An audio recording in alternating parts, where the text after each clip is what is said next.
Hello, everybody. This is Florencia from Zoom. I'm calling you all back into the main session. Come back from the other side. I hope you can hear me. I'm talking from Zoom and you are in Wonder, but you can come back to Zoom. Excellent. I see people coming back already. And we would like to quickly also apologize. We know there were some technical issues in Wonder. Some people couldn't hear each other. As you all know very well, when we test the technology, everything is wonderful. And then when we use it, there are always some technicalities. But thank you all. I hope you had a fun session on Zoom, on Wonder. And now that you're all back on Zoom, I'm going to go very quickly through the agenda. So we just finished our informal networking session. After that, we're going to hear from Masa Igarashi, the UNEG chair, followed by Andrea Cook, the EvalPartners co-chair. After that, you will be assigned to your breakout rooms that have been pre-selected when you registered into the forum. We have Addressing Gender Equality, Human Rights, and Underrepresented Groups in Evaluation, session 1. We have Evaluating the SDGs, session 2, Youth in Evaluation, Capacity Development and Professionalization, session 3, and Creating Synergies for Stronger National Evaluation Capacity, session 4. Then we will have an opportunity to report back to plenary with the main takeaways, having 3 minutes per presenter. And Andrea Cook will close the session. I will now go through some house rules. As you know, the session will be recorded, the main session. The individual sessions in each group will be recording case by case. Your microphones will be muted by the organizer, but please keep your cameras on because we're going to take a group photo at the end after Andrea closes the session. As I said before, we will have an opportunity to report back in plenary, and the feedback will be used to strengthen the partnership between UNEG and EvalPartners, which is our main objective, and also to feed into the Eval Agenda review exercise. You can always engage in Twitter using 2 hashtags, UNEG EvalPartners and Evidence Matters. And the event recording, the presentation, and all the support material will be made available in the coming weeks at the EvalPartners Evidence Matters websites. And now I hand over to Masa. Thank you.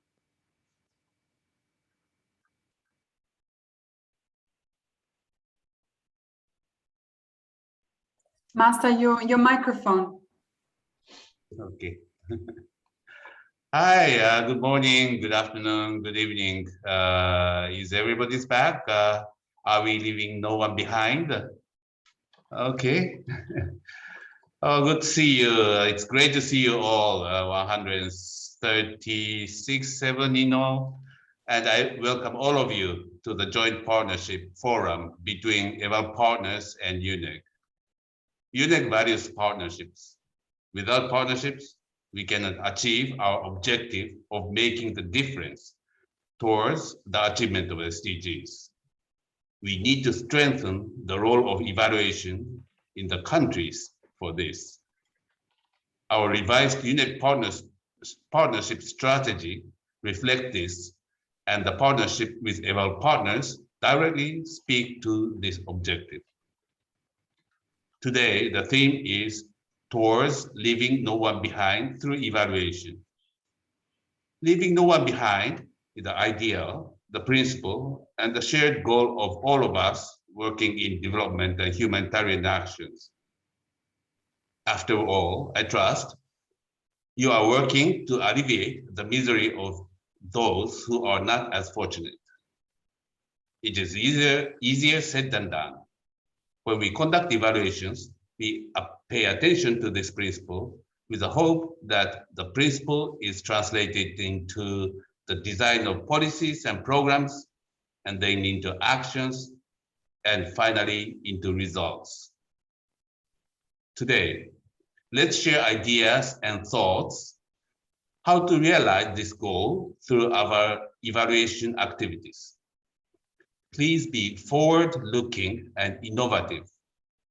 The aim is to come up with shared ideas on how we can move forward through our partnerships, contributing to the world that leaves no one behind.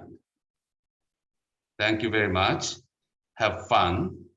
And now I hand the floor over to my dear colleague, Andrea. Thank you, Masa. Today, exactly 1 year ago, on the 12th of November, EvalPartners held a virtual reunion to reconnect with our friends and colleagues from across the global evaluation community. And with this wonderful synchronicity, it's a pleasure to extend a warm welcome to all of you today for the first ever UNEG EvalPartners Partnership Forum. So many of the faces here are familiar, but for those that don't know me, I'm Andrea Cook. I'm the co-chair of EvalPartners, together with Sylvia Salinas. And I'm also the director of evaluation at the UN World Food Programme here in Rome. The collaboration between EvalPartners and the United Nations is already well embedded in the EvalPartners governance structure, which consists of 3 colleges: the VOPE College, the UN College, and the Key Partner College. And as Masa has said, today's event is really about strengthening the ongoing engagement between EvalPartners and the UN evaluation group that's been in place now for over 9 years. The 4 sessions we'll have an opportunity to attend today reflect this collaboration and our mutual priorities. So firstly, EvalPartners with UNEG, EvalGender Plus and EvalIndigenous are continuing to work together to promote the demand, supply and use of evaluations that are equity focused, gender responsive and inclusive of Indigenous communities and underrepresented groups. Secondly, the capacity development and professionalization of youth in evaluation is a key focus area for both EvalPartners and for UNEG.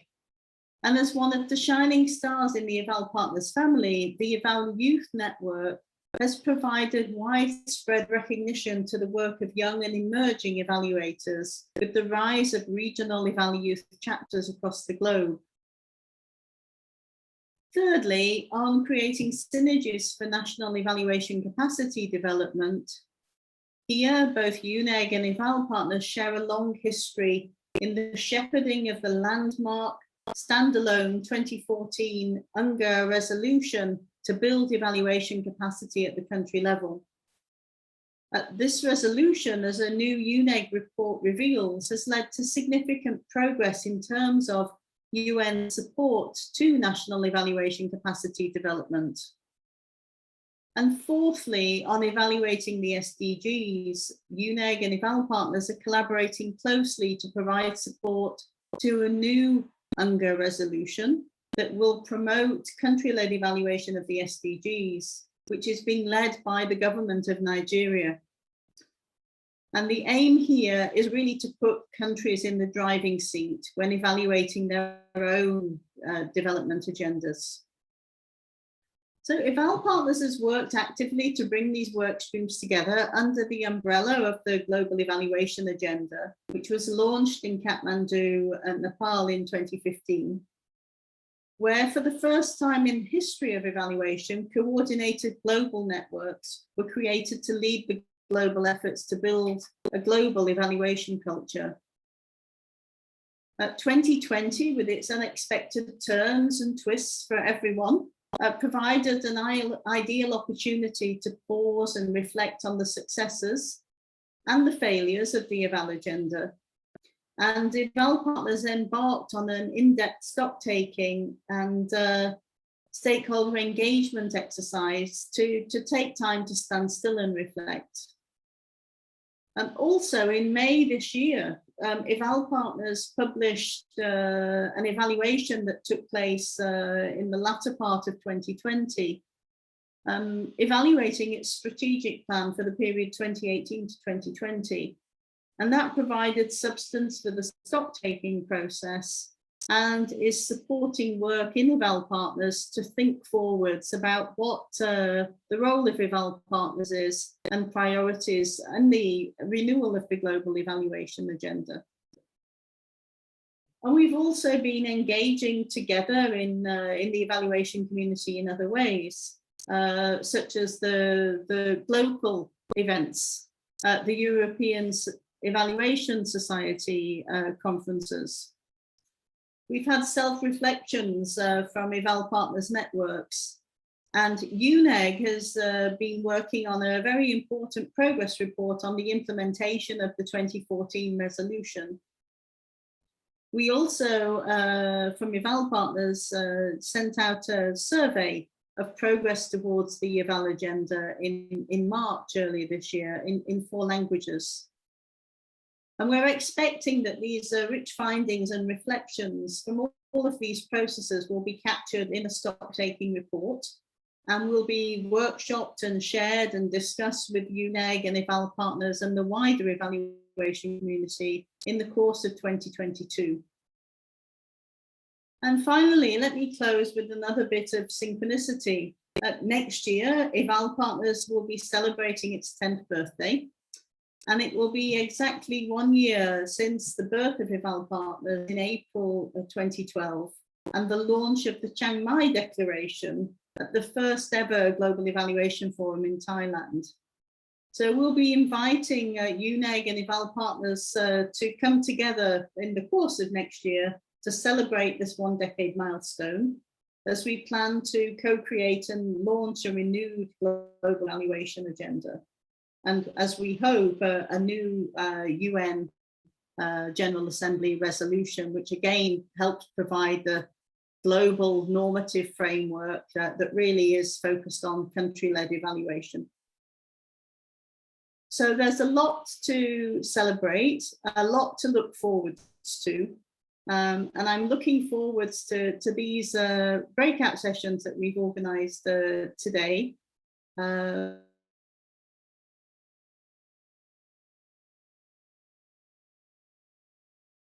Together to really deliver. So I wish you all lively and fruitful discussions in the next 45 minutes. And I look forward to coming back afterwards just to see how everyone's been getting on. See you soon. I'll now hand back to Florencia, who's going to tell us what's happening next. Thank you, Andrea, and thank you, Massa, for those welcoming remarks. We are now going to go into the breakout sessions, and you will be pre-assigned to those groups as you have already pre-selected them at registration. See you.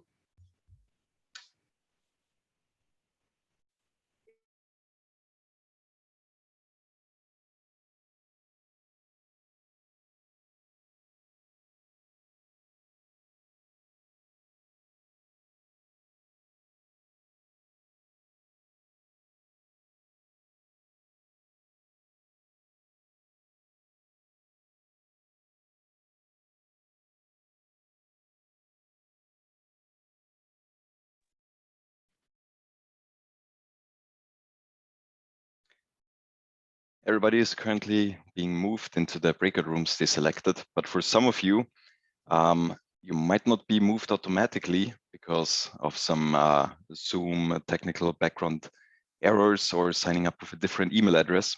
So if you're still in the main room, please just type the room that you signed up for in the chat and I will move you there immediately. Thank you.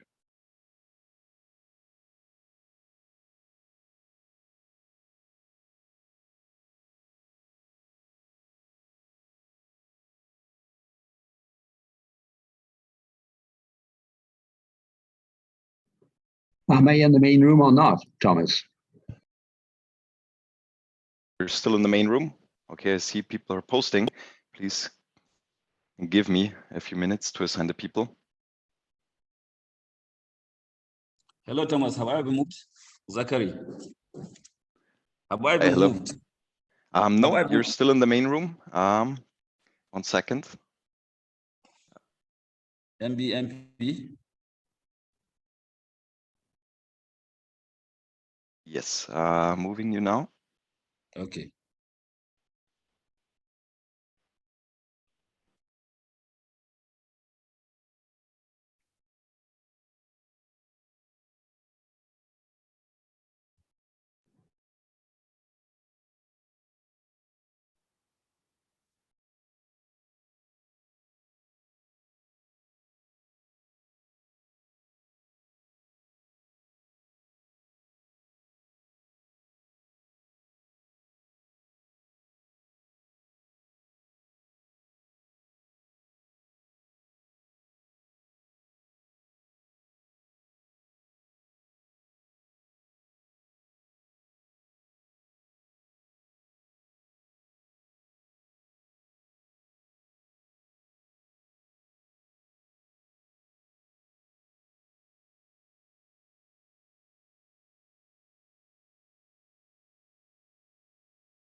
Everybody should be assigned to a room. Okay, Harvey and Karen, you are also assigned to a room. Harvey, in which room are you?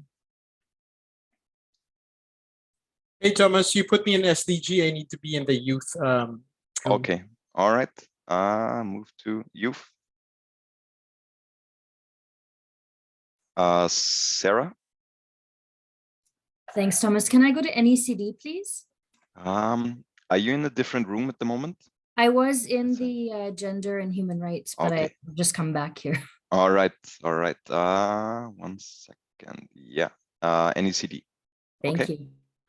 And Karen, let me check. You should be assigned to one, but you're unable to move there. Is that correct? No, you put me in gender, but I want to be in NEC. Oh, okay. And there you go.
Hi, colleagues. I hope most of us are back in the main session. We'll just wait a couple of seconds until everybody has reconnected.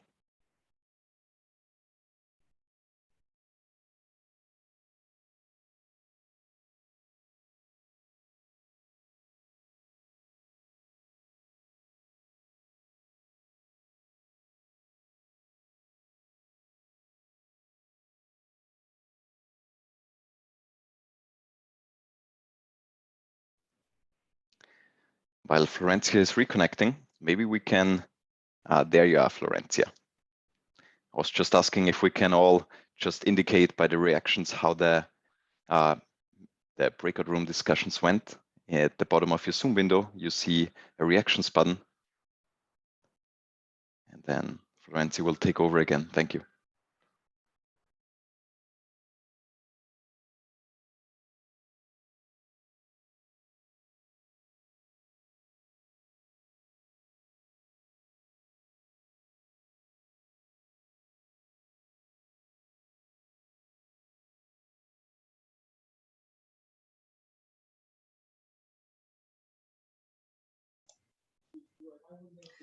Hi, everybody, and welcome back to the main session. I hope you had a fruitful and rich discussion in your sessions. So we are now going to invite the different presenters to report back to the main session. We're going to start with the group 1 and on gender equality, human rights, and underrepresented populations. So Sonal, please go ahead. You have 3 minutes. I think, Thomas, you need to unmute Sonal. Thank you. Thank you. So we had a very rich discussion towards the end of our of the presentations, but we had very interesting, diverse presentations from the working group on gender disability and human rights, the UNEG working group, also from Eval Indigenous, Eval Gender Plus. And we talked about various issues that are linked with Leave No One Behind. And we also unpacked what we meant by inclusion and exclusion, because this is a central idea when we discuss human rights and equality and involving the underrepresented groups. So from Eval Gender Plus, we got to know a little bit about what its goal and objectives and its various interconnections with the other Eval partner networks, and also the gender Eval community of practice, and how this is a very large forum that discusses on gender and equality. And I think that's really important to know when we're thinking about having these partnerships as we're having today with UNEG, and to connect with the wider community. So what value addition does that bring to this discussion? In terms of the Eval Indigenous, we also learned about some exciting work that's coming out of some of the work that they're doing in developing tools and guidances, ethical protocols on how should one work with Indigenous populations. What are some of the language, the respect, the culture? What are the questions and the guidelines that we should be aware of when we are doing evaluations with groups? And I think that's a fantastic step towards recognizing that there are different ways of evaluations. We also then heard from the working group, the UNEG working group, and this was very practical in telling us, well, if you do want to do this sort of evaluation and be conscious about integrating gender equality, human rights, and disability, how do you actually do it?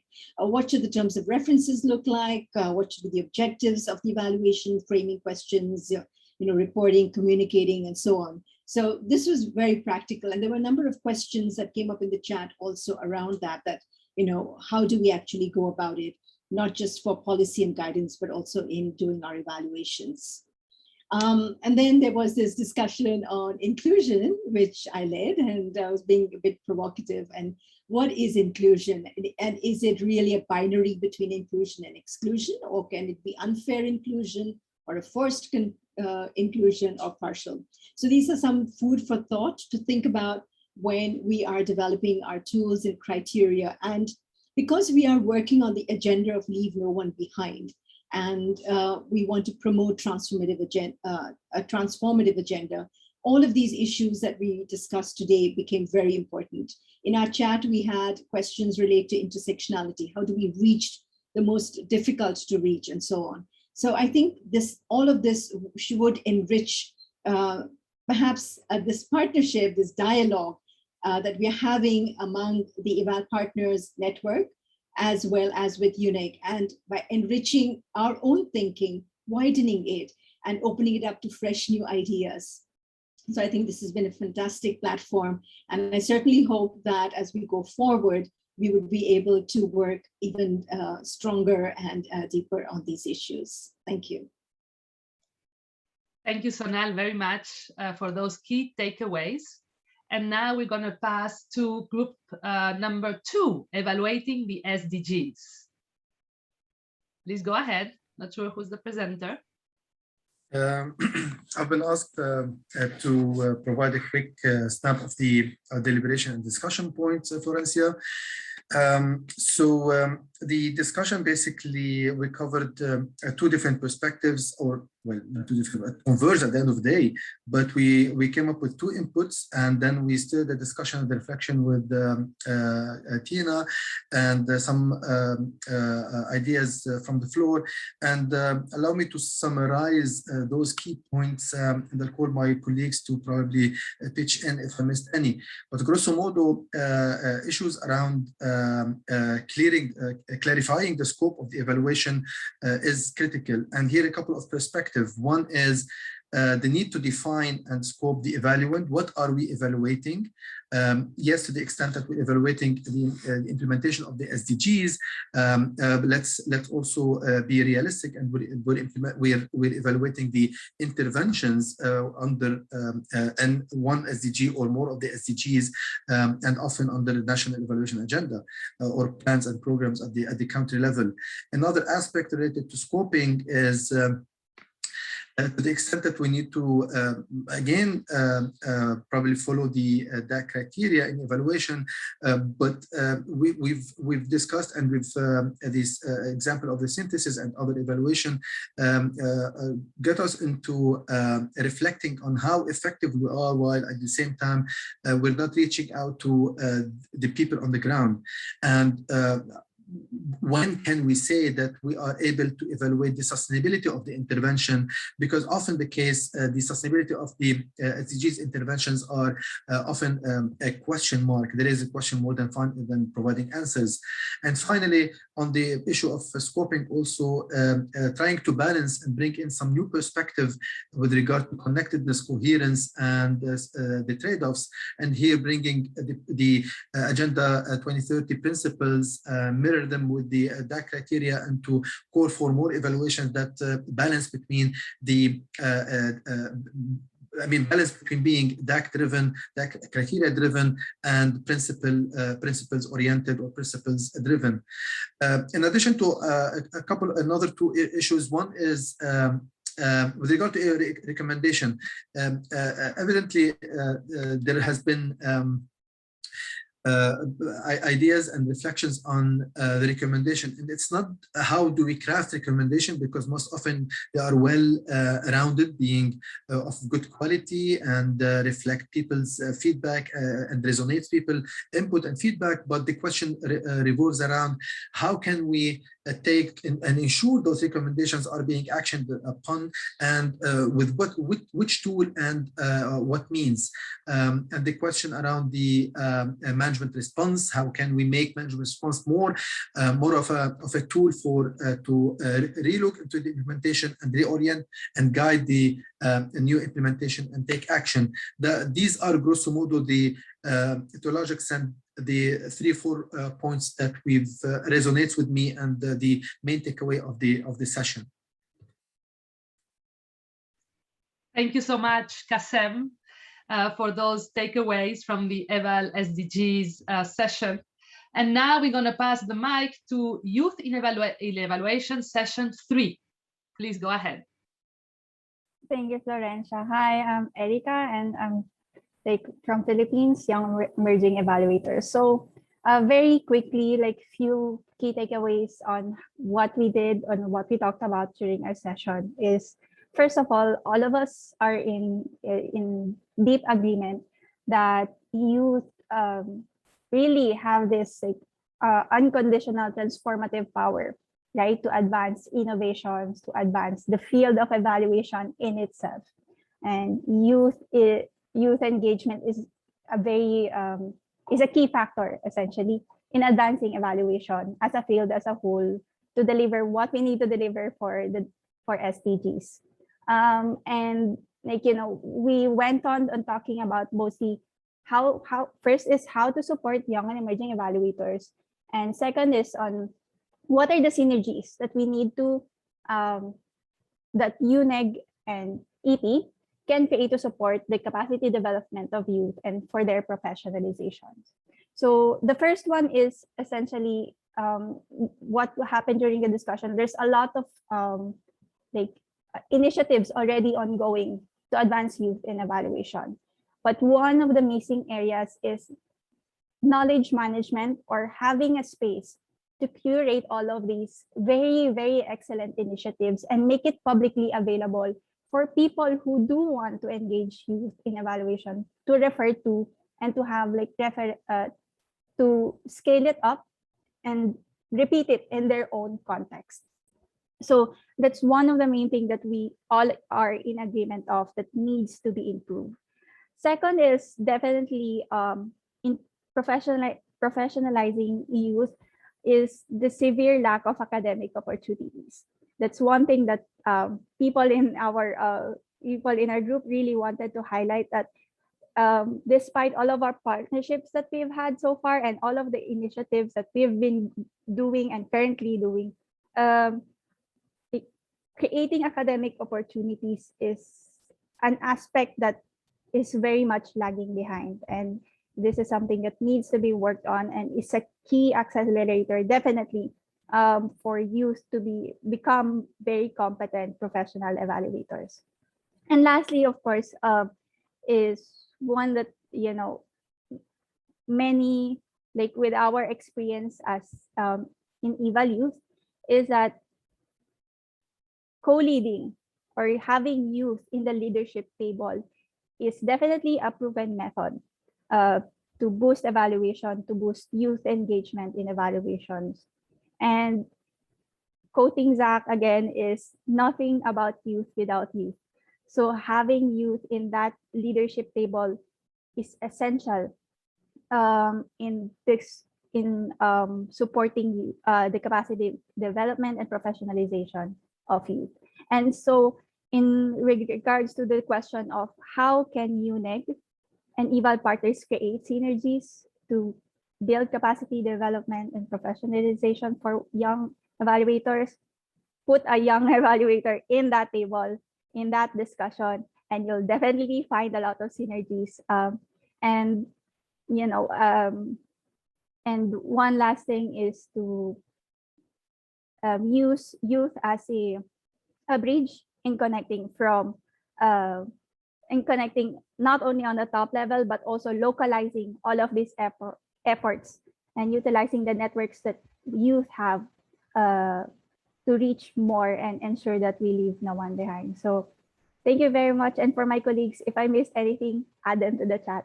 So thank you. Thank you very much, Anna, for those insightful takeaways and the advocating for more youth in leadership position.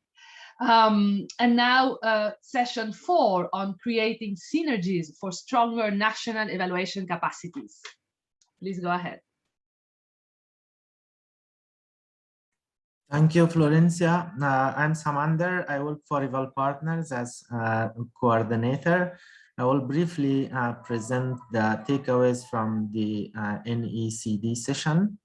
The first takeaway was that before 2014, the focus was more on monitoring, and there was either no or very less focus on evaluating development programs, policies, and interventions. However, in 2014, evaluation started to be discussed and was given value at various levels.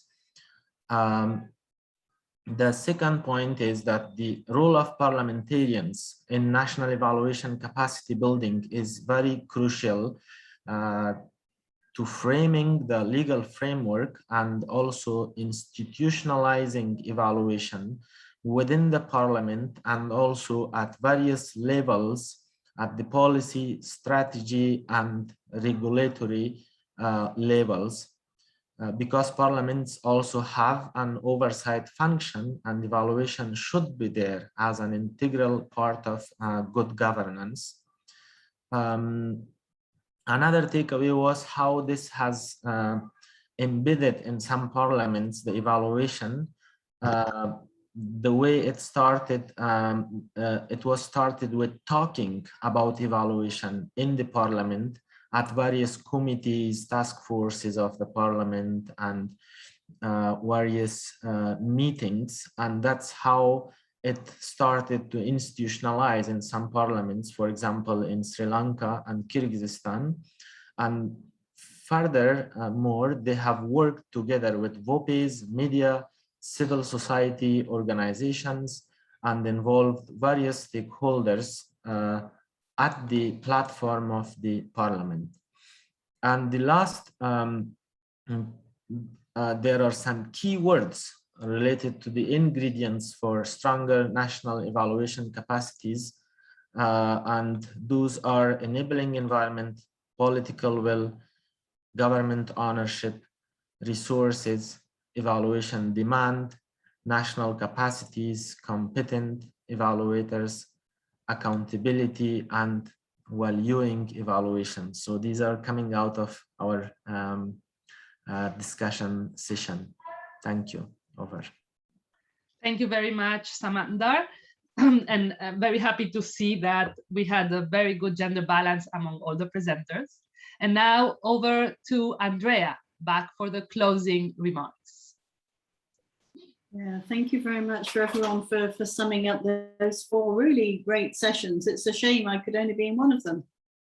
I think just to sum up, I'd just like to say how wonderful it's been to see such a diverse group of people coming together today from different diversities, different parts of the evaluation community, and sharing different but very complementary perspectives on where we are at the moment. I think we've seen in all of these presentations from each of the groups the value of partnership, in fact, the necessity of working in partnership, and what a dynamic and fast-moving landscape we're in as evaluators and for evaluation. I think we've also seen that to make progress, we need multi-stakeholder engagement to really help us push the boundaries of global evaluation practice in many different ways, in many different facets. And but I really hope that this session has encouraged greater interconnection between members of the UN Evaluation Group and EvalPartners and its networks. There's great sort of synergy and complementarity in the work, and I think there's real potential to do more together, and really, as we make a greater collective effort to make greater progress. I think that's important because I feel that as we move into 2022, it's perhaps another milestone year for evaluation and our community. And we've got great opportunities that we can build on. I think the great difference for me for 2022 compared to 2015 is that now I can really see national governments, national parliaments moving much more into the driving seat on this agenda, and that is really wonderful to see. And it's great to then have the UN, the wider communities coming in a supporting role behind that leadership. That's really wonderful. So with that, I'd just like to say a final word of thanks to everyone for presenting today, for making time to come together above all else, and express my gratitude to our facilitation team, and also to the organizing team, which was a joint UNEG and EvalPartners task force, which brought this event together. I must say, because I saw what was happening behind the scenes, it's been really smooth, really collaborative and productive, which I don't always see, I should say. And so that's been really, really wonderful. I just give us all a big round of applause to that team, because they've done a really great effort. And I think we've had a wonderful event because of that today. So I hope that we are able to come together again very, very soon, either in this big grouping or to have the opportunity to engage in some of these areas that we can see want to make progress in. With that, I'm just going to hand back to Florencia, because she has just a couple of more things to say to us before we say goodbye. Over to you, Florencia. Thank you, Andrea, for those amazing remarks, and yeah, again, also thank you for the work of all the partnership task force. Just to stay there with your cameras so we can take a group picture. So I think, Nicola, you taking the picture? No? I think I can, but I think Thomas can also. We can. Yes, we can all take pictures. So yeah, everybody smile and wave. Yeah.